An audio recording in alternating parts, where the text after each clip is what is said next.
"Are you properly washing the sheets, Kate?" my father-in-law remarked as he lay on them. The thought of this becoming a regular occurrence sent a shiver down my spine. If we had lived together, such bizarre moments could have become part of my daily life. Just imagining it fills me with unease. A new chapter in my life began with a divorce, driven by irreconcilable differences over living arrangements. My name is Kate, and I experienced divorce at the age of 60. Yet, despite what others might think about aging, I believe that at 60, my journey through life is far from over. I've even taken on the challenge of learning how to use a computer, a skill that once seemed beyond me, by teaching myself through books. I refuse to let age hold me back from embracing new challenges. It's not that I'm trying to compete with the younger generation. Rather, I still see myself as young at heart. Life has thrown its share of challenges my way. The trouble began after my husband, Tom, and I finally paid off our mortgage, a decade after purchasing our home. We were in our late 20s when we bought the house, and as we neared the end of the loan, Tom started to bring up an old topic. "What do you think about living together?" he asked. "Living together? What do you mean by that?" I replied, though I already knew. "I mean with my parents," he said. This was a conversation we had before, and my feelings hadn't changed. "Tom, I think it would be difficult. Your mother and I don't get along very well. If we live together, it will just make things worse for both of us. I'm happy with how things are now. We won't know how it'll turn out unless we try," he insisted. "Once we start living together, we can't just stop. You never want to try anything new." Tom had been suggesting this ever since we got married, even though he had been firmly against living together before the wedding. I felt relieved then, but after our marriage, he gradually changed his tune, as if he had been trying to trick me all along. I later found out that his mother, Jane, had been pleading with him, saying, "I'm worried about the future. Don't you care about us when we're old?" Without my knowledge, Tom had developed a sense of duty to live with his parents out of filial piety. I wished he had realized he had the right to refuse. I understand wanting to take care of your parents, but Tom knew about the tension between his mother and me. Still, he seemed unfazed, even as our relationship became increasingly strained.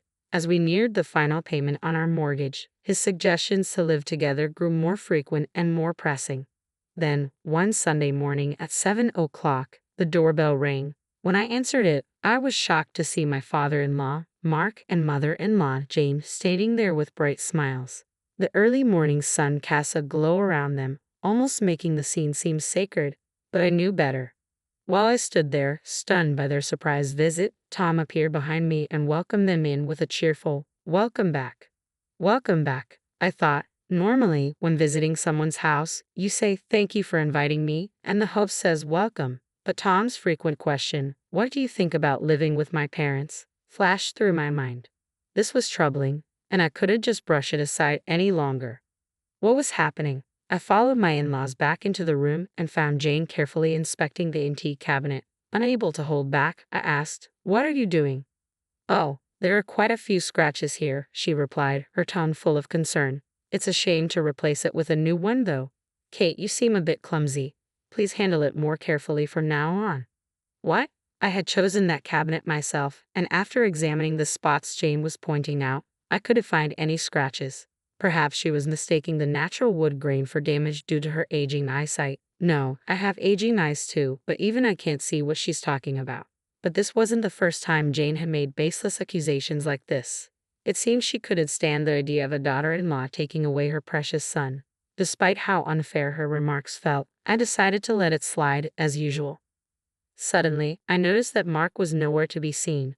Just then, I heard some noise coming from the second floor. A sense of dread washed over me as I realized what was happening. I hurried upstairs, and to my disbelief, I found Mark lying on my bed. Not Tom's bed, face down.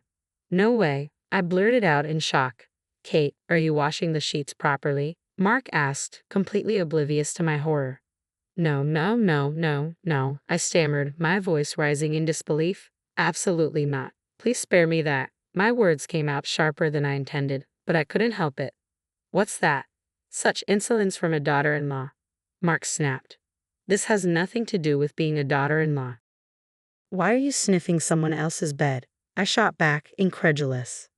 "I was just checking if it's properly washed." "There's no need for that," I exclaimed. "Yes, there is," Mark insisted. It's a necessary check for someone who's going to live here. What are you talking about? I asked, my heart pounding. Really, the thought of living with such an insolent daughter-in-law is making me anxious already, he muttered. Living together. The words left Mark's mouth, and I felt my world tilt as the unexpected reality of his statement sank in. I stood frozen in shock as Tom and Jane appeared behind me. My, it's noisy here. So this is where everyone is, Tom said, oblivious to the tension in the room. Your father is talking about living together, I managed to say, my voice trembling. What's that about? Exactly what it sounds like, Tom replied casually. Huh? What do you mean by that? I asked, a sinking feeling in my stomach. We finished paying off the house mortgage this month, Tom said, so we've decided to live here with my parents. What? You decided that on your own? I exclaimed, disbelief turning into anger. I've been asking about living together for a while, hadn't I? Tom said, as if this was a reasonable explanation. And I said no, I can't live with someone who goes around sniffing people's sheets. I shot back, my frustration boiling over. Did you say that in response to what Mark said? Tom asked, his expression showing confusion. I clenched my fist tightly, trying to keep my emotions in check. Well, don't worry about it, Jane chimed in, her voice sickeningly sweet. Now that the mortgage is paid off, your role is over. She smiled brightly, as if she'd just announced something wonderful. What? I retorted, unable to believe what I was hearing. That's right, Mark added with a scoff, waving me away dismissively. You're no longer needed. You can get out. I felt a cold realization wash over me. So that's how it was. For years, I had been nothing more than a means to an end for my in-laws, a wallet to help pay off the mortgage. Jane had been watching our lives closely, biding her time, never giving up on her dream of living together. Now that the mortgage was fully paid, she believed she could have her beloved son back, and I could be discarded like yesterday's news. Fury bubbled up inside me as the full extent of their manipulation became clear. Certainly, I bore some responsibility for letting things get to this point, but this house was important to me too. There was no reason for me to be subjected to so much distress. But then, in a flash of inspiration, I remembered something, a fact that suddenly wiped away my despair and irritation. All right then, that's fine, I said calmly, surprising even myself. Tom's eyes widened in shock at my unexpectedly smooth response. He had clearly never imagined that I would agree so easily. Perhaps Tom thought I would beg to stay or reconsider, but I was resolute. Up until the moment I left the house, he kept suggesting, won't you reconsider? But I stood my ground. Ultimately, we divorced amicably. A month after the divorce, while I was enjoying the freedom of living in a hotel, having lost my place to live, I received a message from Jane, my former mother-in-law. She insisted on meeting me. Although I found it bothersome, I agreed, slightly hopeful as I had an inkling of what it might be about. When I arrived at the cafe where we had agreed to meet, I found Jane and the rest of the family, including Tom, sitting with gloomy expressions. As soon as she saw me, Jane's eyes welled up with tears. Kate, thank you for coming, she said, her voice shaky. What brings everyone together? Is there something you need from me? I asked, curious but wary. Actually, we received the notice of the division of assets from you yesterday, Jane began. Well, yes, it's only natural to proceed with the division of assets since we're divorced, right? I replied, maintaining a neutral tone. Yes, but the situation has changed a bit from before, she continued, looking even more despondent. How so? I asked, sensing that something more was at play. My question seemed to dishearten them even further. Tom's company went under, Jane finally admitted. I clapped my hands together with a smile. I saw that coming. It was only a matter of time. What do you mean by a matter of time? Jane asked, her voice tinged with disbelief. In recent years, Tom's salary had been decreasing, and there were signs like delayed payments last month. Those are typical precursors to a company's bankruptcy. How could you not see it? I responded sharply. Jane, who should have had Tom's best interests at heart, asked angrily, why didn't you tell us earlier? Tom flinched in fear, clearly rattled by the conversation. I never thought it would actually go under, he mumbled. Normally you'd notice such signs, I retorted, incredulous at their obliviousness. Eh? Tom stammered, surprised by my response.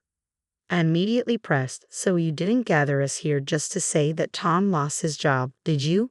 What's the real reason we're here? Everyone fell silent, momentarily lost for words. Finally, Tom spoke up. The truth is, our house burned down. It was caused by my father's smoking. We suffered a huge loss because we decided to live with my parents. Stunned, I took a moment to process the gravity of their situation. I couldn't help but laugh out loud. I had indeed anticipated Tom losing his job when I decided to divorce him. I was unwilling to continue supporting a self-centered, jobless husband. Moreover, if we had lived together, I would have likely struggled with the pensioner lifestyle of my in-laws and possibly the burden of their care. Divorce seemed like the best choice for me. However, I hadn't anticipated Mark burning down the house. This was turning into quite the story to tell. I'm sorry to hear that, but it really is a tough situation, I said, masking my amusement.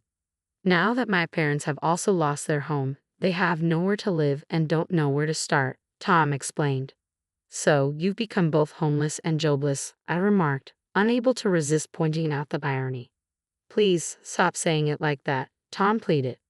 I'm technically homeless too, since I'm living in a hotel at the moment, I continued, but I've bought a new house, so I'll be moving out of that status soon.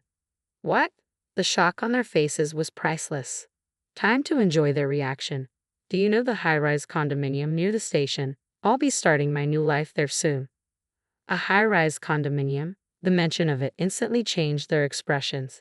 It seemed a high-rise was a symbol of luxury and aspiration for them.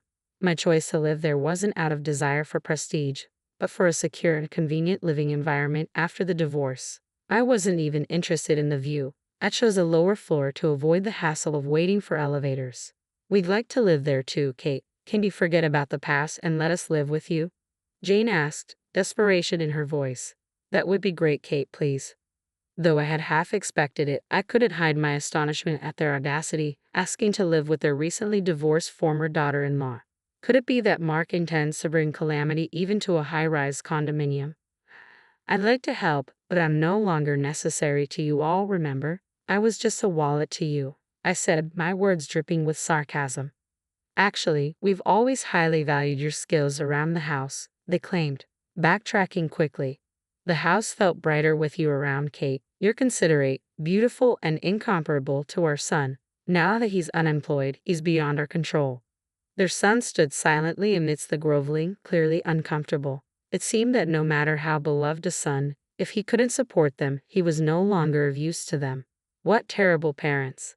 Well, if we all lived together, it might not be so bad, I said, feeding consideration, prompting shocked expressions from my in-laws and Tom. It could be more fun than I thought. What do you mean by that, Kate? Tom asked, his confusion evident. I mean it quite literally, I replied, my smile seemingly lifting everyone's spirits. However, facing my ex-husband again felt a bit awkward. Well, if that's the case, Jane interjected cheerfully, don't worry about it. Tom doesn't have to live with Kate. Tom looked surprised. What? Why not? Mark added, that's right, Tom should live somewhere else. We'll take advantage of Kate's generosity. Why am I the only one left out? Tom protested. You don't have an income, Mark explained. We have our pensions, so we can contribute to food. But you can't. I really wanted to point out that moving into a high-rise and thinking food expenses would cover everything was naive, but I chose to stay silent and watched as the family conflict unfolded exactly as I had anticipated. Then why don't you, who have a pension, rent another place? I suggested. You've lost your job and we can't afford such frivolous spending. What if something happens? Mark countered. What are you talking about? We're still young. Elderly people should. Tom cut him off. How disrespectful. We still have our youth. One of them retorted. If you're so young, then work and use that income for the future. I can't even take a bath or go to job interviews in this situation, Tom shot back. You can always wash yourself in the river, came the reply. Always thinking about yourself, another added. Huh, you say that as if you do anything yourself, was the sharp comeback. Who's a failure? Tom shot back. We don't need such a useless son anymore. Jane attempted to mediate, asking, are you really okay with this? But Tom's reaction only seemed to infuriate Mark further, showing no signs of backing down. Turning to me with a smirk, Mark said, this means we'll have more room, right? We're almost excited about starting a new life in the high rise. Are you misunderstanding something? My cheerful smile seemed to confuse everyone. The size of the room is fixed from the start. I have no intention of living with you. What do you mean, Kate? Jane asked, clearly frustrated. You only mentioned that living with many people might be lively, but you never said we'd actually live together. That was the impression you gave, Jane argued. It's good to see you, who abandoned your husband to live in a high-rise, finally being seen for who you are. You've always looked down on me, and now it's clear you want nothing to do with us. Even after your house burned down, Jane added, her tone sharp. Tom, directing a severe gaze at his parents, said, Kate is right. I thought honoring my parents was the right thing to do, but it seems they don't really care about me. The in-laws were left stunned by Tom's words, their expressions shifting as they absorbed the reality of the situation. I was wrong, Tom said, his voice trembling. Let's cancel the disarmament. So, Dad, you just want to rely on your son again because you can't live with me, right? I asked, my tone dripping with sarcasm. No, that's not it at all, he stammered. His face was flushed, and Mark, who had hit the mark, began to fluster. Witnessing this, Tom's anger was visibly rising, veins showing on his forehead. I refuse, he shouted. Parents like you, disarmament is fine by me. The in-laws, now in a panic, pleaded with Tom to listen, but he wouldn't hear any of it. He turned to me and said, Thanks to you, I really want to start over. Really? Are you serious? I asked, incredulous. I am serious. You've done something that woke me up, Tom said. You still have feelings for me, but you. Stop with that hopeful nonsense, I replied. I was only thinking it would be amusing if, after all the cozy family attempts, the man who left his wife for his parents ended up quarreling with them. I've only seen you as a means for property division, Tom continued. Property division, I echoed. You still plan to claim that from me? In this situation? This situation. I couldn't care less, I said. Of course, I hurriedly signed the divorce papers because I wanted to leave, but I can still claim my fair share of the property division after the divorce. Be prepared. Wait, don't you really love me? Tom asked desperately. How can I love someone who has no place to live or a job? I said. That's only possible in a fantasy world. No way, this can't be happening, Tom exclaimed. Unable to win me back, Tom's anger erupted. He lashed out at his parents, blaming them for everything and starting a commotion. Before things could escalate further, I left the scene. As promised, I received my fair share of the property division. The amount wasn't large, but it marked the end of my relationship with Tom. He now struggled with reduced finances and became estranged from his parents. Living a challenging life, he tried day labor and spent nights in cheap lodgings or parks, leading a nomadic lifestyle. His age made it difficult for him to find stable work, and his parents, not attempting to mend their relationship with him, seemed to abandon him, relying on their pensions alone. Years passed, and Tom's parents remained a couple, solely concerned with themselves. On my end, I had investments I started before the divorce, allowing me to live relatively comfortably. Recently, I began attending a local class to deepen my programming skills. Though most of my classmates are children and students, I find the interaction refreshingly enjoyable.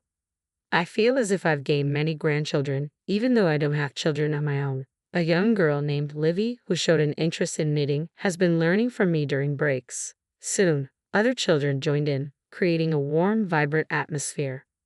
Despite various life experiences, I'm determined to continue living a fun and fulfilling life, true to myself.